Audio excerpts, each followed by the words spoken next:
Do you ever watch any of the Girls Next Door episodes with Hugh Hefner? So this is Kendra.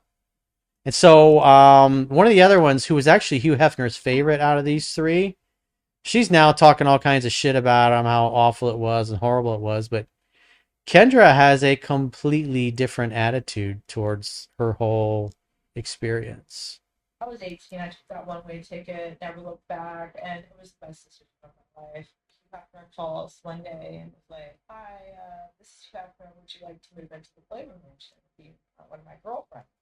Like, wait, Oh, Holly, that was the how did you one. find it? Well, So if you look, we can go back to the picture. Holly was this one. This is Kendra. She's now come out and is talking shit about Hef. Oh, it's horrible, horrible, bad experience. She feels all guilty about it. She didn't feel guilty about taking the money. my girlfriend. Wait, what? How did you find it? Well, I was living with this boy in San Diego. I did this photo shoot, and this photographer sent my photo into Playboy Mansion and to Playboy, and I had no idea. And next thing you know, I get this call. The rumor was that Hef walked by, and there was one photo left out with a pile of photos. Mine. And he walked by and he picks it up and he says, "Who's this girl?" That was the story of his end.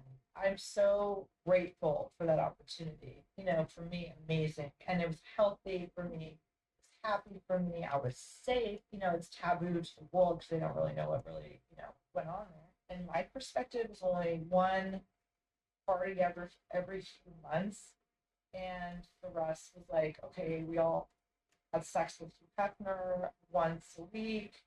That's the taboo, is that we had sex with him. Do you feel like a transaction in order to be in that environment? Yeah, it definitely felt like a transaction, but I was willing to take it. I was 18. I took that one-way ticket, never looked back, and it was the best decision of my life. It was a heavenly experience for me.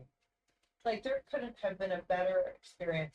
And there's two things that can be right. Like, people are like, how can you say that with your daughter or whatever? What would you tell your daughter or whatever? And I'm sitting there like, two things can be right. I had to do what I had to do. I had to survive. I was in survival mode. I chose what I chose. I made the choice to move into the Playboy Mansion, have sex for money with Hugh Hefner, and I actually lived an amazing 5 years of my life. What do you guys think of that? How much did they get paid for that? I don't know, but they lived there, and while they were doing that show, The Girls Next Door, and I saw another one with Holly. I think it was last week or the week before, and she said the sex parties and things kind of slowed down during the filming because they were so busy making the TV series, which she liked. But he Hefner, I remember him saying how Holly was his favorite, and he would go and stay with her when she would go visit her mother, and so they would go to her mother's house together and stuff like that. And she's talking shit about him now, and Kendra is like, it was awesome. And then even his wife, Crystal Hefner, the one who was married, she left him and then came back, and she was the one that was with him when he died. And he gave her a house or a mansion or whatever. I don't know how it was a nice house, which she later sold and got the money for it. And she too now is trashing him. But I mean, at the end of the day, I also remember seeing a video with Hefner. This is like probably 20 years ago.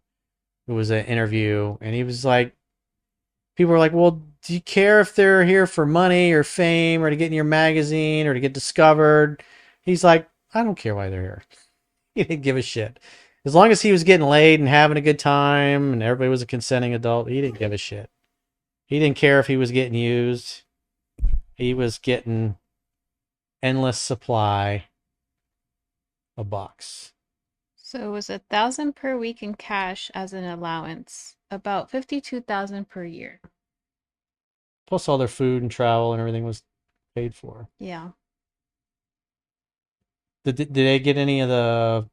Well, I guess not. So they got nothing out of the TV show either. They just got 50 G's a year and everything paid for. Seems like it. I also remember that the girls had a curfew. They couldn't be hanging out with other guy friends. They couldn't date other dudes. If he found out that they were, he'd kick them out of the house and they'd be gone. So, oh, well, we're already past it. What were you gonna say? Um, That at first they didn't get paid for the TV show, but eventually once they started going viral, they made around 25 to 30,000 per episode. Ah, okay, so they did. Because under normal circumstances, they're using your image and likeness, and Yeah. they would have had to have signed some kind of release.